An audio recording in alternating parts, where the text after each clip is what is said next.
Merci à vous. Bienvenue à bord de Latitude Caraïbes, votre magazine de la mer et de son environnement. Cette fois-ci, nous avons choisi de vous faire embarquer à bord d'un navire de croisière. La thématique en est simple pour cette énième édition, la Martinique et les bateaux de croisière. Allez, top, c'est parti, on y va.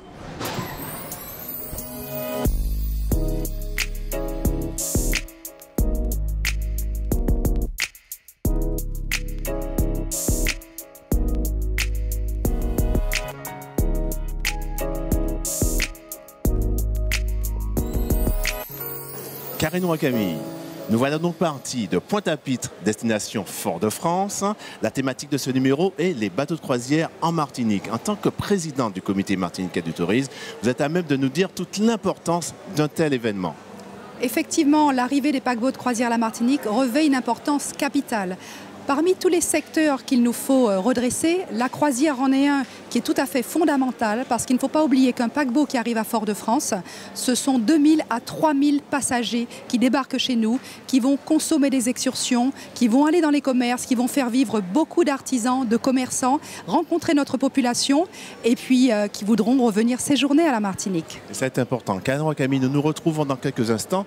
Le temps pour nos amis téléspectateurs de voir le dossier que nous avons préparé à ce sujet. Les bateaux de croisière, vous le savez, sont détournés de la Martinique depuis un certain temps, mais le CMT commence à inverser la tendance. Quels en sont les enjeux économiques et sociaux? Nous verrons comment s'organise la venue de ces paquebots du marché de la croisière au site web à la réception des touristes. Mesdames et messieurs, le dossier de Laure Martin et Fabien Raymond.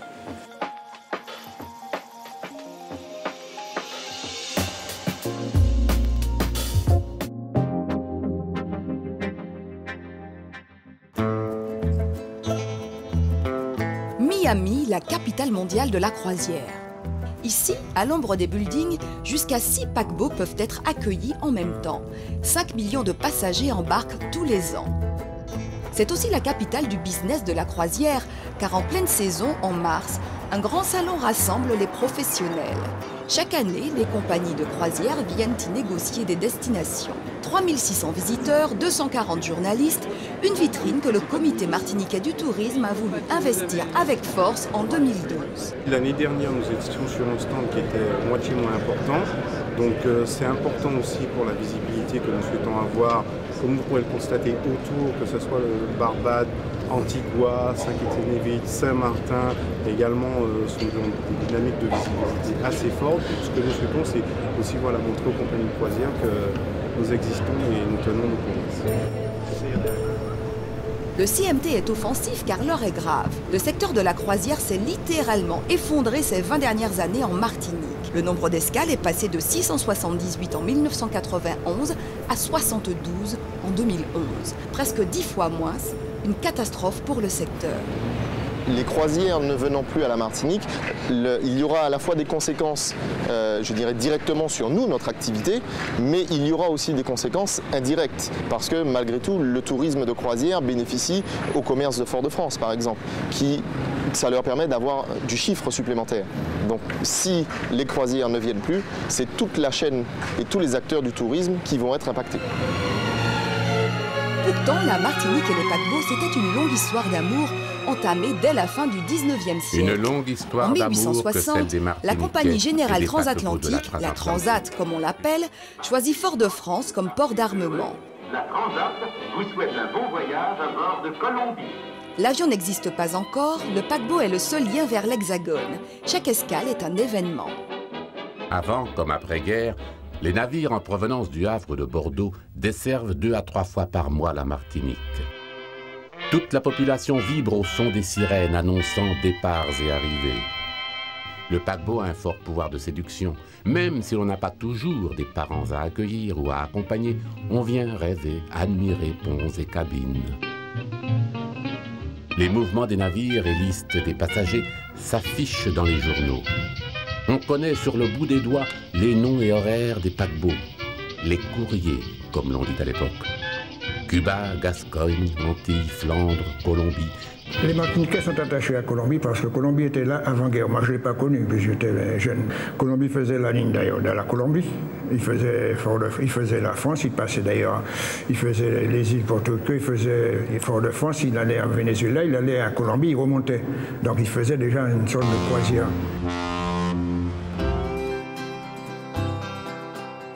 La croisière moderne naît avec le tourisme de masse dans les années 1970. 20 ans plus tard, avec ses airs de paradis, la Caraïbe concentre à elle seule un paquebot sur 2 dans le monde. Les années 80, c'est l'âge d'or de la croisière en Martinique. Les escales se multiplient.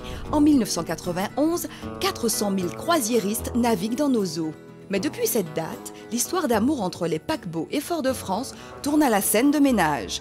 Les unes après les autres, les compagnies se plaignent de l'accueil et désertent l'escale foyalaise. Dans les années 90, les mouvements sociaux sont nombreux, le port de Fort-de-France est bloqué à plusieurs reprises. La grève générale de 2009 aurait donné le coup de grâce. Pendant les événements de 2009, il y a 25 escales qui ont été purement et simplement annulées. Donc les bateaux ont été déroutés pendant cette période-là. Et puis les compagnies qui ont eu à souffrir de ces blocages ont décidé d'enlever la Martinique de leur planning de destination. Et donc là, on a eu tout un travail avec le CMT et le Conseil régional pour essayer de reconquérir donc, ces compagnies, pour leur dire, écoutez, nos problèmes sont maintenant réglés. Et on vous garantit qu'à partir de maintenant, vous n'aurez plus de problème quand vous viendrez en Martinique. Donc c'est en train de revenir. Donc ce qui est notre principal but aujourd'hui, c'est de garder ces compagnies et qu'on ne recommence pas. Je ne suis pas en train de dire qu'on n'a pas le droit de faire grève. La grève est quelque chose qui doit exister, mais je pense que quand on fait une grève, il ne faut pas qu'on se tire une balle dans le pied. Et il ne faut pas bloquer notamment les touristes, parce que quand un touriste est bloqué, quand un touriste vient passer une journée dans notre belle île, il veut avoir la paix, il veut être tranquille, il veut visiter. Donc s'il n'est pas content de son escale, c'est des informations qui remontent très rapidement auprès des compagnies.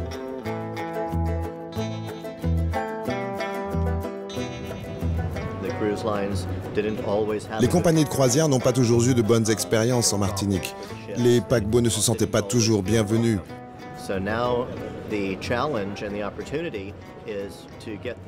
Maintenant, l'enjeu est de montrer aux décideurs des compagnies de croisière que les problèmes qu'ils ont rencontrés dans le passé en Martinique, c'est du passé. Dans la partie salon du stand de la Martinique au Sea Trade de Miami, les rendez-vous s'enchaînent avec les responsables des compagnies de croisière. Là, c'est un représentant de navire de luxe qui est reçu.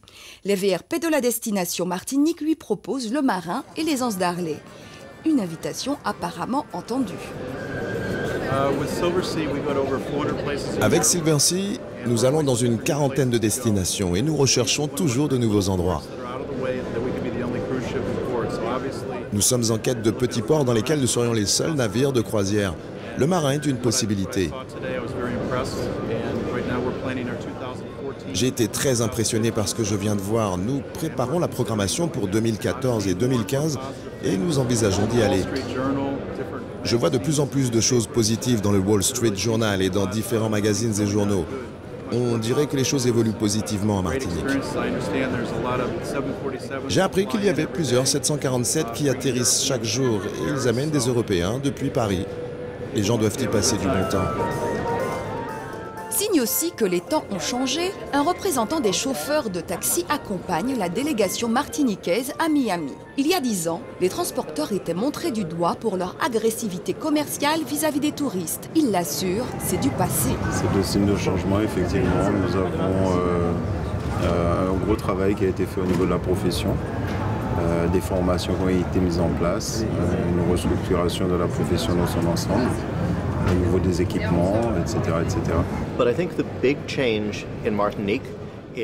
Je pense que le grand changement en Martinique, c'est l'état d'esprit.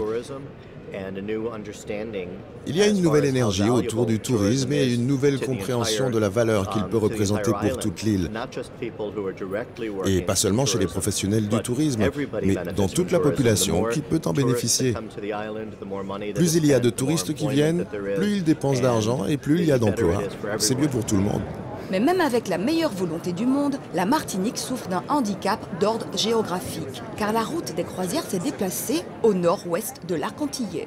Notre île est trop loin de la Floride, d'où partent toutes les croisières américaines.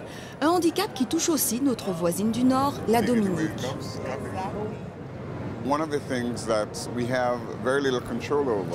L'une des choses contre laquelle on ne peut rien, c'est que nous sommes situés trop au sud.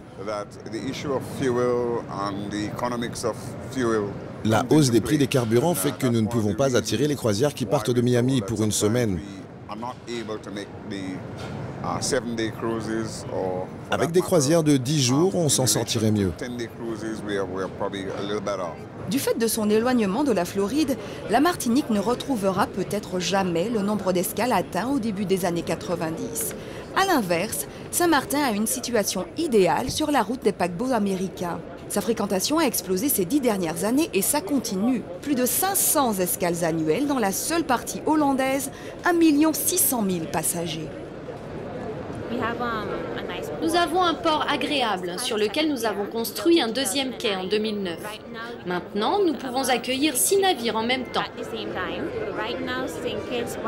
Saint-Kitts, Barbade et la République dominicaine sont nos principaux concurrents. Et que pensez-vous de la Guadeloupe et de la Martinique? Je ne sais pas trop quelle est la situation de la Martinique et de la Guadeloupe. Elles ne sont pas nos concurrents directs, alors pour le moment, on ne s'y intéresse pas. Ça ne va pas changer en un jour, c'est un processus. Je ne suis pas sûr que la Martinique aura autant de visiteurs que Saint-Martin dans 5 ans, mais c'est un processus qu'il nous faut construire. Nous devons nous occuper de chaque passager et de chaque bateau. Et oui, nous pouvons faire revenir ce marché. Pourtant, des efforts, il y en a déjà eu pour relancer l'activité.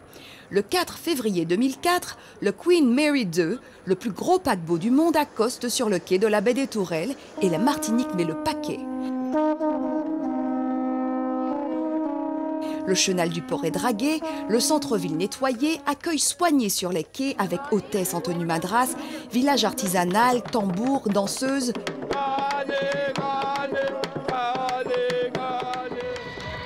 Le soir du départ, un feu d'artifice est organisé.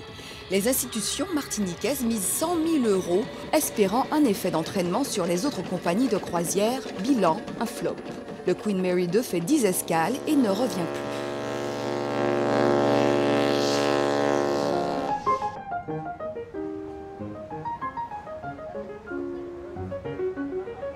Huit ans plus tard, parmi les bonnes nouvelles de cette saison 2012, le retour de Costa Croisière en Martinique, 10 ans après son départ.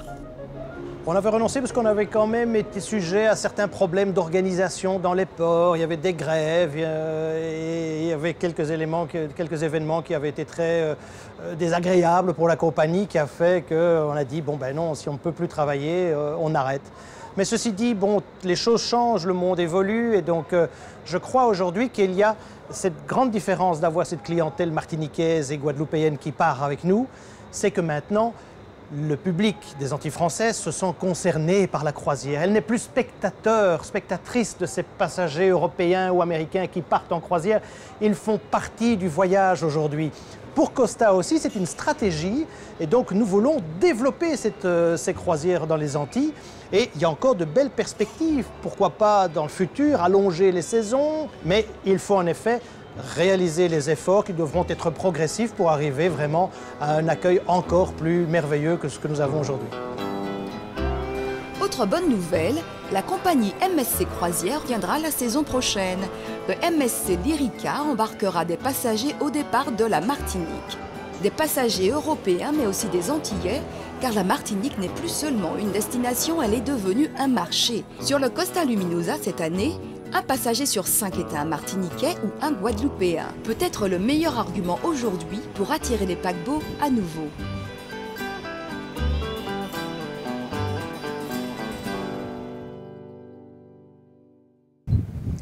Karine Wakami, en tant que présidente du comité martiniquais du tourisme, je vous remercie d'être avec nous sur ce magnifique paquebot. Merci de m'accueillir sur votre plateau.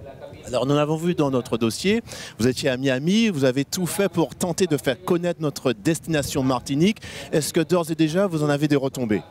Écoutez, la reconquête passe bien évidemment par la satisfaction des passagers lorsqu'ils sont en escale à la Martinique, mais la reconquête passe également bien sûr par les rencontres avec les décideurs des compagnies de croisière, et tout cela se joue notamment à l'occasion du Seatrade, le plus grand congrès mondial de la croisière qui se déroule donc à Miami, où il nous faut rencontrer les dirigeants des compagnies de croisière, leur faire part des avancées que la Martinique a réalisées. C'est ce que nous avons fait. Ils nous ont cru et ils viendront en délégation à la Martinique pour juger sur place. Alors Camille, je sais que vous êtes une ambassadrice efficace et nous allons le voir dans les années à venir, nous l'espérons en tout cas. Alors j'aimerais que nous parlions un peu chiffres. Alors on parle maintenant de renouveau de la croisière. Qu'en est-il exactement ? Très clairement, les chiffres sont à la hausse puisque la saison 2011-2012 annonce une augmentation de plus de 65% et enfin un renouveau puisque nous allons dépasser la barre des 100 000 passagers. Véritablement, on est très loin des chiffres que nous voulons atteindre, mais c'est significatif de passer cette barre et qui nous laisse espérer des années très positives à l'avenir. Nous sommes sur la bonne voie en quelque sorte. Nous sommes actuellement sur les bons rails. Il fallait déjà stopper l'hémorragie, c'est ce que nous avons fait et maintenant nous allons reconquérir ce marché. Alors qu'avons-nous de plus que les autres? En deux mots, les avantages de la Martinique. Mais écoutez, les avantages, regardez, quand les croisiéristes arrivent à la Martinique, déjà ils tombent sous le charme de notre destination, tout en longeant les côtes de la Martinique avant même d'avoir mis pied à terre. Ensuite, ils découvrent une terre qu'ils peuvent visiter en toute sécurité. Ça, c'est très très important comparativement à d'autres îles du bassin caribéen. Et puis toute une histoire, toute une culture et tout un peuple à rencontrer avec qui partager. Karine Wakami, j'ai envie de me faire l'avocat du diable, vous me pardonnerez. Les inconvénients, y en a-t-il? Bien évidemment, il en existe et c'est pour ça que le challenge est difficile à relever. Quelquefois, nous rencontrons la barrière de la langue, puisque nous parlons essentiellement le français, pas assez encore l'anglais, donc il nous faut pousser les formations, il faut que notre jeune public, dès le plus jeune âge, apprenne à parler anglais. La barrière de la devise également, puisque l'euro est relativement fort par rapport au dollar actuellement. Il est vrai. Donc nous rencontrons quelques handicaps, mais que nous surmonterons. Dites-moi, nous sommes donc là à bord de ce magnifique paquebot, j'ai dit donc de la compagnie Costa France. Ils reviennent en Martinique, c'est une bonne chose. C'est une excellente nouvelle. Cela fait des années que l'on se battait pour que la compagnie Costa revienne à la Martinique. Ils l'ont fait pour la saison 2011. Ils ont d'ores et déjà annoncé qu'ils reviendront pour la saison 2012. C'est une très bonne chose à tout point de vue parce qu'un bateau qui fait escale à la Martinique, cela fait travailler un grand nombre de personnes, que ce soit les artisans taxis, les excursionnistes, les commerçants, découverte de la Martinique, les restaurateurs, etc. Donc véritablement, c'est positif. Et puis vous savez, lorsqu'un croisiériste a été séduit par son escale, il a envie de revenir séjourner chez nous. Ne dit-on pas que la Martinique est l'île des revenants? Absolument. Dites-moi Camille, est-ce qu'on peut déjà évaluer le nombre de paquebots qui pourraient s'arrêter entre guillemets en Martinique? Écoutez, pour l'heure, nous en avons 117 sur cette saison et notre objectif pour la saison prochaine serait au moins de 150. Alors nous l'avons dit, c'est un secteur très particulier, même voire difficile. Qu'espérez-vous en tant que CMT donc pour l'avenir en la matière pour la Martinique? L'avenir de la croisière à la Martinique, nous sommes en train de le redessiner actuellement. Il doit être très porteur à deux niveaux. Tout d'abord, nous devons avoir davantage de bateaux qui fassent simplement escale à la Martinique, c'est-à-dire que le paquebot débarque un certain nombre de passagers qui vont visiter notre île. Et puis le deuxième sujet également, qui est le deuxième volet qui est très important, est que la Martinique devienne un port de départ, ce qu'on appelle tête de ligne des compagnies de croisière. Et là, le must, hein?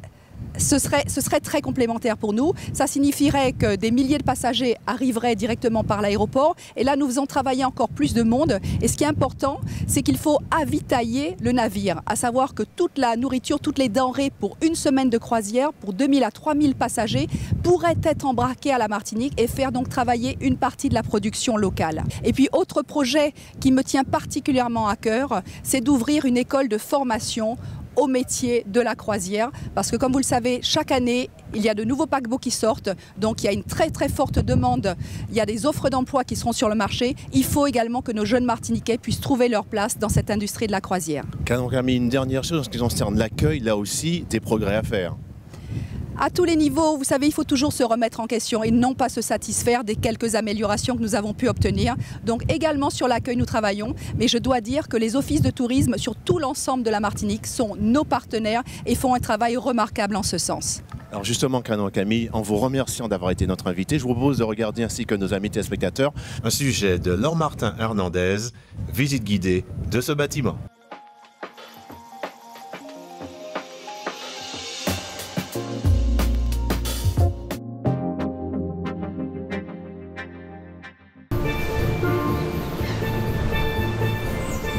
Bienvenue à bord du Costa Luminosa, une ville flottante de 17 étages, 300 mètres de long, près de 2600 habitants.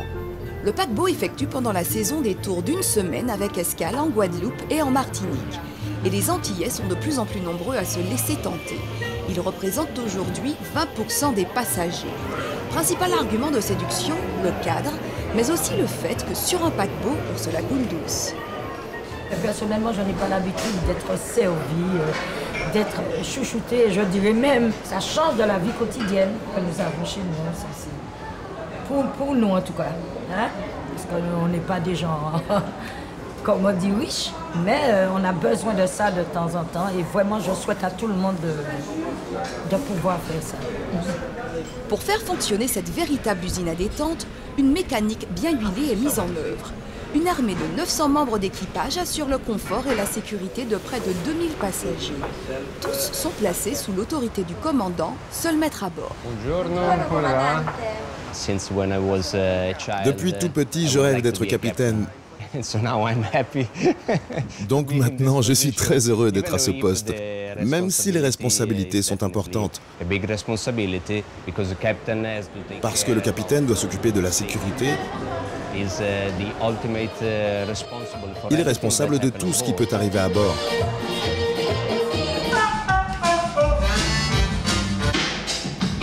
Le paquebot compte de nombreuses animations à bord. Un casino, un théâtre de 1500 places, une dizaine de bars, un cinéma, une discothèque, des salles de jeu, une galerie marchande ou encore 3 piscines. Tout le monde y trouve son compte. Il y a des piscines, il y a tout ce qu'il faut. Il y a des piscines, on peut manger ce qu'on veut. La restauration, c'est l'un des pôles stratégiques de la croisière. Le bateau compte 3 restaurants et un buffet, ouvert de 6h à 1h du matin.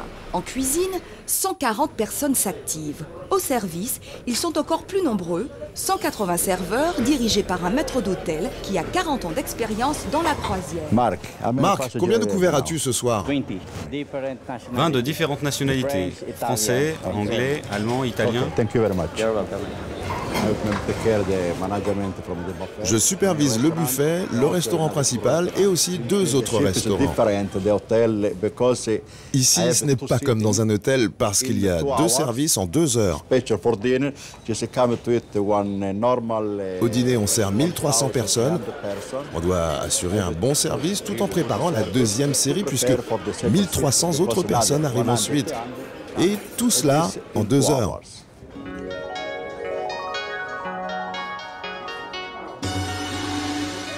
Les membres d'équipage passent 6 mois de l'année en mer. Ils viennent du monde entier avec une majorité de Philippins, de Latino-Américains et quelques Européens. Tous ont comme mission d'offrir le meilleur service aux passagers. Une mission qui prend tout son sens au centre de bien-être.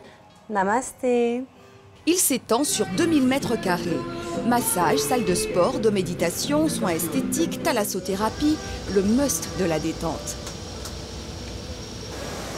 Donc ici, on est dans la zone thermale du centre de bien-être. Donc la zone thermale qui inclut plusieurs activités, comme notamment ici la thalassothérapie.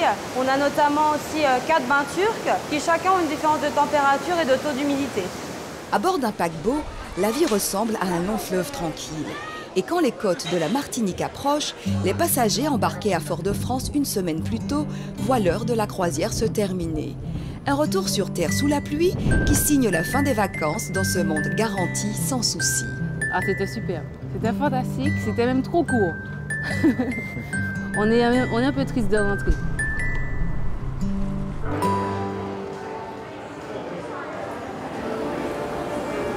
Je vous propose maintenant de retrouver Patrick Pourbet, qui est le directeur général adjoint de Costa Croisière France. Patrick Pourbet, tout d'abord, merci de nous recevoir à bord du Costa Luminosa. C'est mon plaisir de vous accueillir à bord. Alors, je dois dire que depuis que nous sommes là, nous avons fait un petit tour, visite guidée. On a pu le voir donc avec les différents rendez-vous, on peut le dire, parce qu'il y a du loisir, il y a de la culture également sur ce bateau qui est immense. Puis, je vous avoue une chose, je suis allé donc au dernier pont et j'ai eu un peu le vertige. C'est extrêmement haut, on ne se rend pas compte, mais c'est extraordinaire. 70 65 mètres de haut quand même. Tout de même, c'est un immeuble sur la mer. Ah, oui, un bel immeuble quand même, qui navigue bien apparemment. Alors on le voit autour de nous, c'est vrai qu'il y a une sacrée ambiance. Je parlais de culture tout à l'heure, nous sommes juste devant, et je crois que c'est très emblématique de votre état d'esprit costard, c'est cette statue, cette œuvre de Botero. Exactement, on a de très nombreuses œuvres d'art à bord. Notre président est un féru d'art. Et donc c'est vrai qu'on laisse beaucoup de place aussi également à des jeunes créateurs italiens ou autres créateurs européens. Bon, ici c'est pas un jeune créateur, c'est Botero, c'est une œuvre majeure. Et on est extrêmement fiers d'accueillir cette charmante dame dans notre hall d'entrée qui est devenue le point de repère du bateau. Tout le monde connaît la dame de Botero à l'entrée. Patrick Bourbet, revenons à ce qui nous intéresse en la matière, la croisière présente, on le disait, depuis près de 20 ans donc en Guadeloupe, et c'est un retour en ce qui concerne la Martinique. C'est vrai que c'est une véritable histoire d'amour finalement entre Costa Croisière et les Antilles françaises. Ça fait plus de 20 ans qu'on est présent. C'est vrai que c'était en 95, c'était le Costa Allegra, c'était un plus petit navire, 800 passagers. Mais aujourd'hui, c'est le Costa Luminosa qui est quand même un fleuron de la flotte de Costa Croisière. Alors au départ, c'est vrai que c'était la Guadeloupe, c'est pas la première année qu'on est à la Martinique, on y était précédemment, mais on y revient maintenant. Alors justement, comment choisissez-vous vos destinations ? Alors on choisit nos destinations finalement en écoutant nos passagers. Les passagers ont un questionnaire à remplir à la fin de la croisière où ils peuvent nous écrire, et beaucoup nous écrivent ou sur les blogs maintenant sur Internet, et ils nous font part de leur désir de croisière. Et donc ils nous disent, voilà, on a fait votre itinéraire dans les Caraïbes, on aimerait bien faire autre chose. Et puis on aimerait bien la Martinique, et ça avait été cité. Donc on a dit, bon ben ok, pourquoi pas la Martinique, évidemment, d'autant plus qu'on connaissait, on était déjà venus. Et aussi, il faut savoir, c'est également lié au fait que les Antillais partent en croisière de plus en plus nombreux. C'était d'abord de la Guadeloupe, mais maintenant qu'on a instauré le départ de la Martinique, on a un grand nombre de Martiniquais chaque semaine qui embarquent et qui partent en croisière avec nous. Donc satisfait des deux côtés, c'est-à-dire les croisiéristes donc étrangers qui viennent dans la Caraïbe et les Martiniquais, les Antillais en général, donc qui voyagent à votre bord. Exactement, il y a une complémentarité finalement, parce que ce qui fait la particularité de Costa Croisière, c'est que c'est une compagnie européenne. Et donc même si nous sommes dans les Caraïbes, nous n'avons que très peu de clientèle américaine. La plupart des clients sont européens et énormément de Français, parce que c'est une croisière qui est très réputée, très connue et très vendue en France. Donc on a le français à l'honneur à bord de nos paquebots. Donc c'est vrai que c'est un produit aussi idéal pour la clientèle des Antilles. Je dois vous faire mes félicitations en ce qui concerne l'accueil à bord de ce bateau. Eh bien, je peux vous dire que c'est le plus beau compliment que vous puissiez nous faire, parce que c'est vrai que c'est la force de Costa Croisière, c'est l'accueil des équipes qui travaillent à bord de nos paquebots. Il faut savoir que pour arriver à une telle satisfaction, on a, il y a 10 ans de ça, anticipé, on a créé nos propres écoles hôtelières. On en a aux Philippines, on en a à la République dominicaine, et donc les jeunes sont formés à la maison, chez eux, avec la garantie d'avoir une formation, d'avoir un job par la suite, et de pouvoir venir à bord, en effet, de faire ce que de plus en plus ils font, carrière chez Costa Croisière. Et donc on arrive à créer le vrai sourire service, pas celui qui est forcé, le vrai sourire parce qu'il est heureux de travailler chez Costa. Il n'est pas commercial, non, qui est convivial. Il est convivial, voilà. Donc convivialité à bord, accueil, ça n'y a pas de problème. Un nombre important de personnalités, mais pas d'Antillais vraiment à bord. En termes de personnel, j'entends. En termes de personnel, peut-être dû, parce qu'on n'a pas d'exclusif et on en accueillera avec plaisir. On en a quand même quelques-uns, vous ne les avez pas tous croisés, mais on en a quelques-uns, mais surtout parce que pour le moment, les écoles, c'est vrai, sont aux Philippines. On a un arrangement avec une école au Pérou, donc on a quelques lieux qui ne sont pas situés sur les Antilles. Mais bien sûr, on ne demanderait pas mieux d'avoir du personnel antillais parce que ça nous permettrait d'avoir davantage de personnel parlant français. C'est une chose importante. De langue maternelle. Est-ce que je puis postuler en tant qu'animateur ? Bien sûr. Ah ben, voilà une bonne nouvelle. Patrick Bourbet, je vous remercie. Vous restez encore un petit moment avec nous. Plaisir. Vous savez mieux que quiconque, eh bien, vous devez, dans certaines îles, eh bien, faire le plein de nourriture, eau, etc., etc. Je vous propose donc un sujet. Les bateaux de croisière ont donc besoin donc, de se ravitailler. Découvrons la société Plissono qui s'occupe de l'accostage des bateaux ainsi que de l'avitaillement. Regardons ensemble si vous le voulez bien. Merci beaucoup.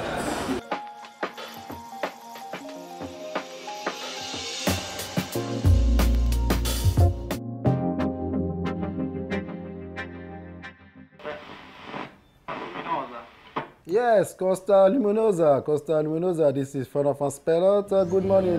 Dans moins d'une heure, le Costa Luminosa sera amarré au quai des Tourelles à Fort-de-France, première escale d'une croisière qui emmènera ses occupants visiter plusieurs îles des Caraïbes. C'est l'aboutissement du travail collectif de plusieurs corps de métier et en particulier de l'agent maritime représentant du bateau. Quand le bateau arrive, il faut que le quai soit réservé. Il faut appeler la station de pilotage, la capitainerie, les lamaneurs qui mettent les cordages pour démarrer le bateau à la fin, au départ. À la capitainerie, l'arrivée mais aussi le départ du Costa est planifié de longue date déjà.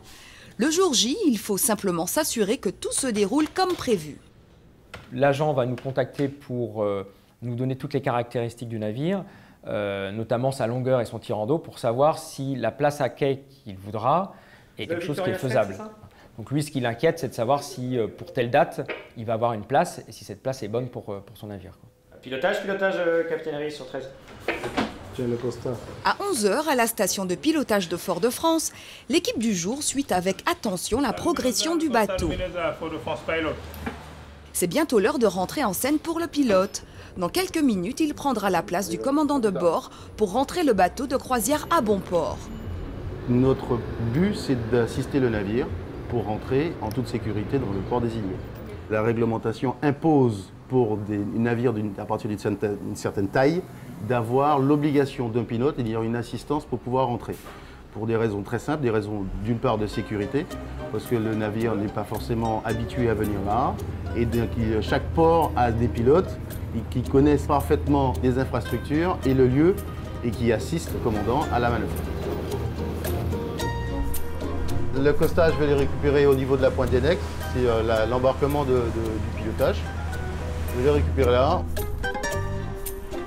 Et on va arriver ici. On va raser les bouées-là.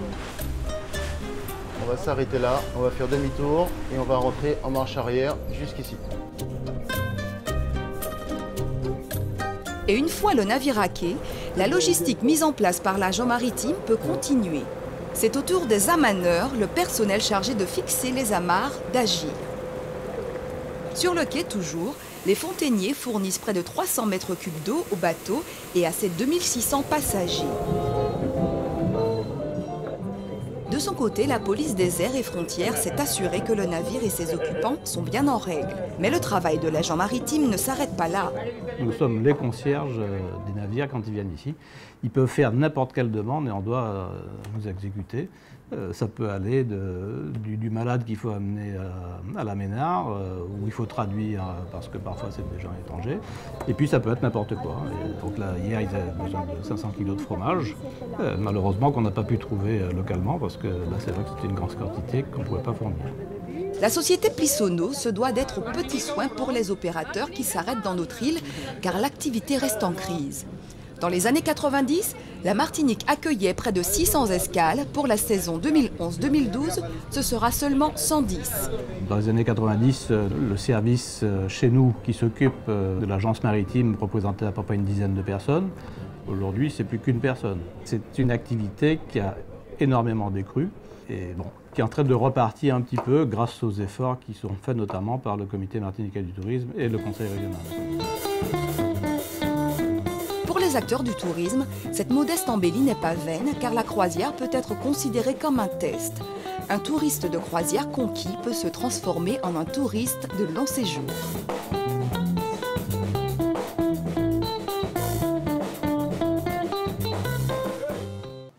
France Taudiard, merci d'être avec nous. Dites-moi, vous êtes donc en tant que directeur des infrastructures port et aéroport au sein de la CCIM, à même de nous dire que représente l'accueil touristique donc sur le port. Alors, il faut distinguer deux types de croisières. Il faut distinguer la croisière de transit. C'est le navire qui arrive avec ses passagers le matin et qui repart le soir. Le deuxième type de croisière, c'est la croisière dite tête de ligne. C'est le bateau qui est basé chez nous et c'est les excursions. Les croisières partent de la Martinique et reviennent à la Martinique. Donc les passagers arrivent par avion de toutes les destinations, d'Europe, des États-Unis, de la Caraïbe ou ailleurs. Et même les Martiniquais embarquent en Martinique et font leur croisière et débarquent en Martinique. Pour ces deux types d'activités, les attentes des navires, les attentes des compagnies, les attentes des passagers et les services ne sont pas les mêmes. Donc nous avons deux types de réponses. Pour ce qui est de la croisière de transit, vous savez que la Chambre de commerce, depuis qu'elle est concessionnaire du port, depuis 1953, s'est attachée à améliorer et à anticiper d'ailleurs la qualité des infrastructures et le développement des infrastructures pour accueillir au mieux cette croisière de transit. Alors, il y a un certain temps, rappelez-vous, où les bateaux restaient en rade. Aujourd'hui, et puis depuis quelque temps, les navires souhaitent venir à quai. Donc, la Chambre de commerce est attachée donc, à accueillir dans les bonnes conditions sur les quais, notamment dans le secteur centre du port, au quai des Tourelles, dans de bonnes conditions les paquebots. Et aujourd'hui, les compagnies commandent de plus en plus de gros bateaux. Donc, nous avons engagé à la Pointe-Simon une extension de la capacité d'accueil du terminal pour qu'on puisse accueillir, pour qu'on ait un autre poste à quai capable d'accueillir au mieux les navires de gros tonnage. Donc, en termes de potentiel, nous pouvons accueillir tous les jours, nous avons 5 postes à quai dédiés totalement à la croisière dans le port de Fort-de-France. Nouvelle organisation donc, mais Franz Taudière, la CCIM a-t-elle les moyens vraiment de ses ambitions? Alors, les moyens sont d'abord des moyens financiers. Bon, nous sommes un des acteurs du tourisme de croisière de la Martinique, à côté des professionnels, des institutionnels que sont le comité martiniquais du tourisme, les collectivités, la région, le département, la ville de Fort-de-France, et les professionnels, les agents maritimes, et tous les professionnels qui gravitent autour dans le monde de la croisière.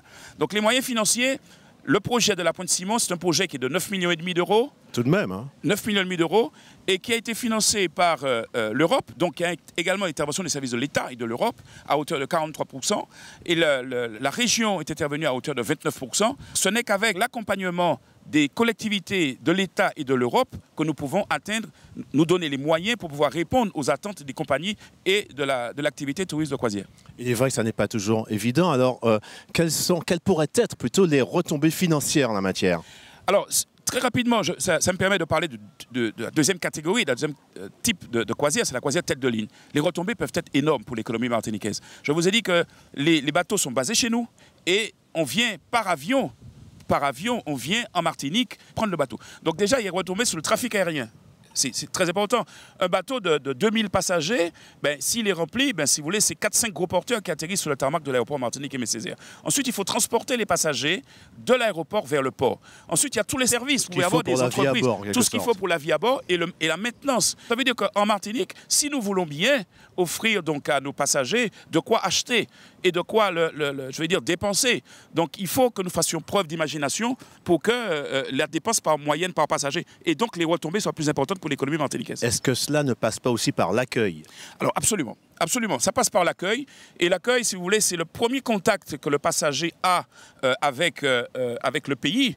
C'est l'affaire des Martiniquais. Il faut que, à chaque mètre dans le déplacement d'un touriste, il rencontre un bon accueil, il rencontre un sourire. Donc, c'est un potentiel. Ce qu'il faut savoir, c'est que cette activité touristique est vraiment un potentiel énorme. Vous savez que le marché de la croisière dans la Caraïbe, c'est le premier marché mondial, avec une croissance extrêmement forte. La Martinique ne peut pas passer à côté de cette industrie-là. En quelque sorte. Absolument. Franz Taudière, merci. Transition toute trouvée pour regarder un sujet de Thomas Turard sur l'accueil des touristes de croisière en Martinique. Regardons cela ensemble. C'est moi qui vous remercie.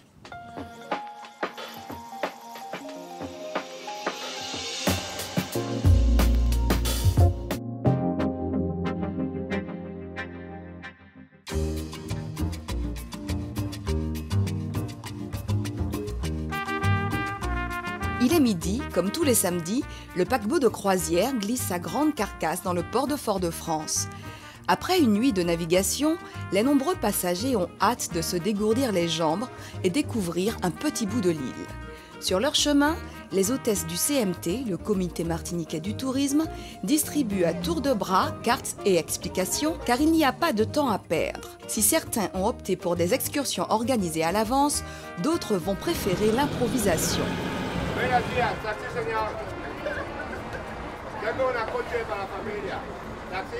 Face à eux, des dizaines d'artisans taxis proposent dans un joyeux désordre leur service pour visiter l'île. Pour 10 € par heure et par personne, tarif réglementé, ils proposent des parcours personnalisés. Il fait par la côte atlantique avec nous, ça nous permet de voir autre chose.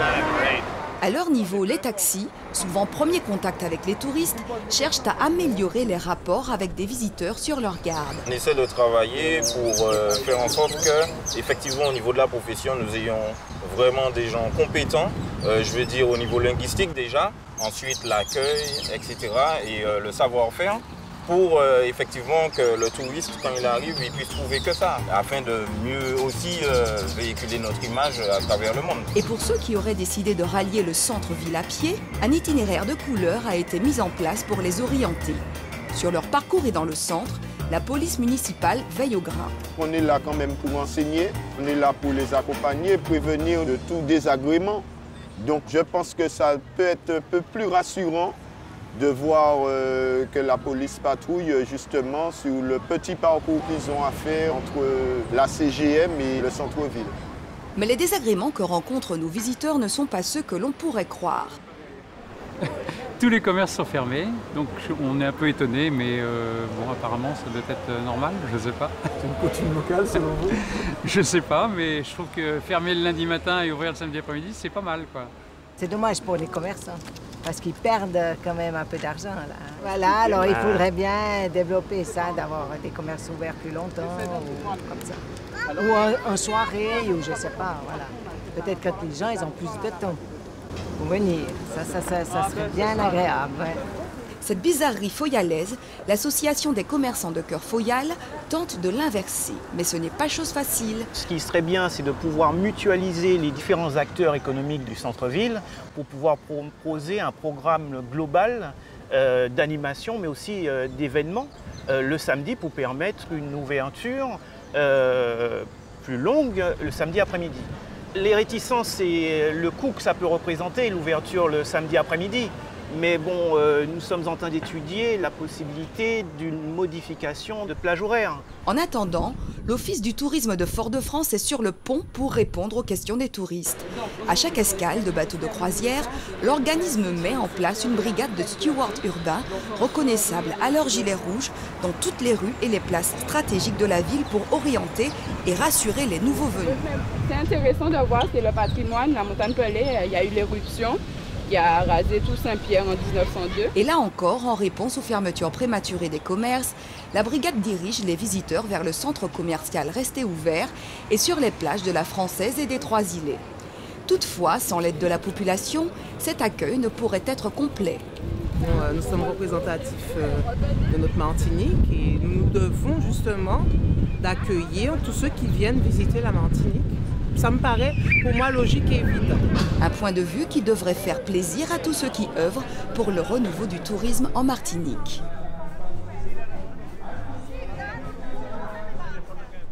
Didier Saint-Louis-Augustin, vous êtes le directeur adjoint à l'Office du tourisme de Fort-de-France. Merci d'être avec nous. Merci de m'avoir invité. Entrons tout de suite dans le vif du sujet, si vous le voulez bien. La croisière, les bateaux de croisière en Martinique, plutôt une problématique liée à l'absence, j'ai envie de dire, d'ouverture des magasins de Fort-de-France. Y a-t-il une solution à cela ? En fait, c'est une problématique spécifique en fait au samedi et samedi après-midi, dimanche et jour férié. Et puis surtout, il ne faut pas, à mon avis, concentrer la demande des croisiéristes uniquement sur ce problème. Un croisiériste débarque à Fort-de-France, donc en Martinique, pour effectivement faire des excursions, découvrir une île, hein, pas seulement Fort-de-France, puisqu'elle a les moyens en fait, de visiter d'autres communes. Mais effectivement, il y a la problématique shopping, notamment sur ces jours particuliers. Et c'est effectivement un vrai problème pour lequel nous cherchons toujours des solutions. Si nous prenons l'exemple de ce qui se passe dans la Caraïbe, il suffit de regarder tout simplement autour de nous, sans aller plus loin, Saint-Martin par exemple, où effectivement les commerçants jouent le jeu, ai-je envie de dire. Alors là, encore une fois, que se passe-t-il en ce qui concerne Fort-de-France en particulier ? C'est-à-dire que j'ai envie de dire que par exemple pour Saint-Martin et pour d'autres îles, vous avez une offre commerciale qui est totalement adaptée à la demande des croisiéristes. Je ne suis pas sûr que ça soit vraiment tout à fait le cas à Fort-de-France. Par ailleurs, on a un tissu commercial qui est particulièrement adapté en fait à une demande tout à fait locale. Hein. Et donc on a du mal à faire la transition entre la demande locale et la demande croisiériste, qui n'est pas exactement la même et qui demande une typologie de produits différentes. Pourtant, j'ai envie de dire, nous avons les outils pour cela.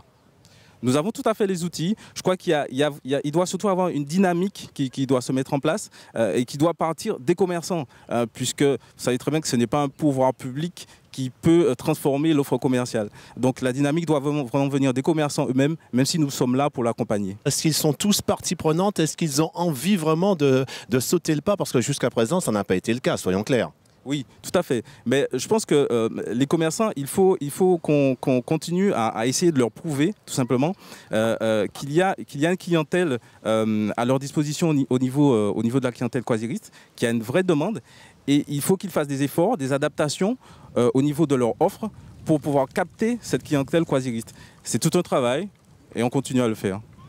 On dit que l'union fait la force, justement. Est-ce que les politiques n'ont pas là également un rôle à jouer, à part les commerçants et vous-même? Oui, et particulièrement au niveau des infrastructures. Je crois que en tant qu'office de tourisme, effectivement, nos missions sont limitées. Quand on parle d'accueil, ça passe aussi par des infrastructures adaptées et ça passe aussi par une gestion des sites publics adaptés, hein, puisqu'il n'y a pas que les commerces qui sont fermés les samedis, après-midi et dimanches. Hein, il y a des sites publics, des sites qui ont une portée importante, touristique importante, qui restent fermés. Donc oui, c'est vraiment un effort collectif et les politiques ont tout à fait leur rôle à jouer. Au niveau des infrastructures, la ville a déjà fait de gros efforts au niveau du front de mer où on est. On le voit effectivement. De la Savane, et les travaux ne sont pas terminés. Et je pense qu'au niveau commercial notamment, il faut peut-être une solution radicale et des aménagements conséquents pour offrir en fait un espace commercial adapté à la clientèle croisiériste et pas seulement d'ailleurs, hein, à la clientèle touristique à fort niveau de dépenses. Et voilà, je pense que ça peut être une des solutions. Alors, parlons un peu finance si vous voulez bien, nous allons en terminer là-dessus. On perd de l'argent ou on n'en gagne pas? On n'en gagne pas assez, très clairement. Quand on sait par exemple que la dépense moyenne d'un croisiériste, les dernières études montrent qu'elle tourne autour de 10 €, je parle pour Fort-de-France. Ce n'est pas grand-chose. C'est extrêmement peu. Et il faut mettre ça en relation avec le fait que nous, en tant qu'office de tourisme, nous dépensons énormément pour l'animation, notamment les dimanches et jours fériés. Pour pallier en fait le déficit commercial, on est obligé de faire beaucoup d'animations, ce qui coûte énormément d'argent. Donc voilà, c'est une activité qui ne rapporte pas assez, qui doit, je le répète, rapporter beaucoup plus à la destination parce que c'est un marché en pleine explosion partout ailleurs dans la Caraïbe. Didier Saint-Louis-Augustin, que le dieu du tourisme vous entende, du moins en matière pour Fort-de-France. Merci et je vous propose de rester encore un petit instant avec nous. Nous allons vous proposer ainsi qu'à nos amis téléspectateurs un sujet concernant des excursions. Vous en avez parlé il y a quelques instants. Que font les touristes quand ils débarquent à Fort-de-France et où vont-ils? Un sujet d'Anne-Sophie Bélanger.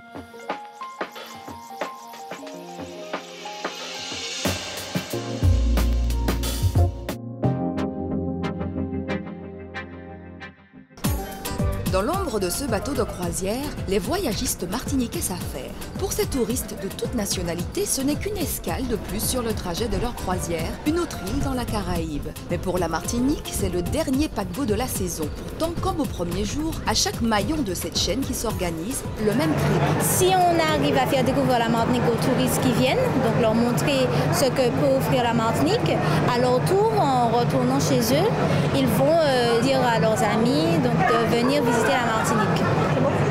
Ils n'auront que quelques heures pour convaincre.